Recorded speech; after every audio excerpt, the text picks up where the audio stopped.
Сәлем достар, осындай тәп-тәтті әрі балбыраған бауырсақты айран сүт қоспай-ақ үйдегі бар қарапайым заттармен жасауға болады. Қазір сіздерге соның жолын көрсететін боламын.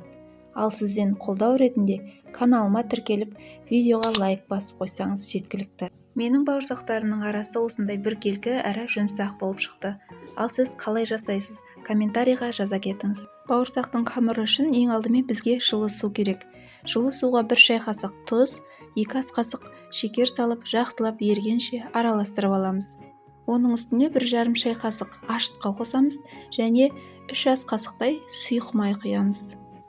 Осы қоспаны жақсылап араластырып аламыз да, ұнды електен өткізе отырып сала бастаймыз. Алғашында ыңғайлы болу үшін қасықпен араластырып, кейіннен қолмен илеп шығамыз.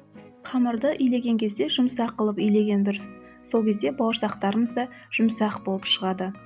Осылай илеп 1 сағатқа жылы жерге қойып қоямыз. 1 сағаттан кейін қолымызды аздап сулап алып, қамырды тағы бір қайтарып қоямыз. Сол кезде жақсырақ көтеріліп шығады. Тағы жарты сағат тұрғаннан кейін қамырымыз осылай 2 есе көтеріліп шықты. Енді пісіре берсек те болады. Мен қамырды кішірек 4 суалаға бөліп алдым. Себебі кішкентай қамыр жайып кескенге де ыңғайлы. Сіз қаласаңыз 2 немесе 3-ке бөлсеңіз де болады. Қамырды жайғанда біркелкі қалыңдықта жайылғанына мән беріңіз. Себебі ортасы жұқа, шет-шеті қалың болып кетуі мүмкін. Ол кезде бауырсақтарымыз әртүрлі болып қалады. Бауырсақты өзіміз қалаған формада кесіп шығамыз, алайда осылай домалақ қылып жасасаңыз, дастарханда өте әдемі көрінеді. Жақсылап қызып тұрған сұйық майға бауырсақтарымызды салып, пісіріп аламыз.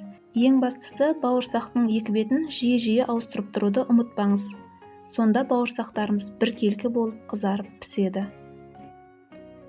Мінекей дәмі тіл үйірер бауырсақтарымыз дайын. Осылайша қолда бар қарапайым заттармен-ақ жақындарымызды дәмді аспен қуантып жүрейік. Рецепт ұнаса достарыңызға да жіберіп қойыңыз. Сіздермен болған Замира.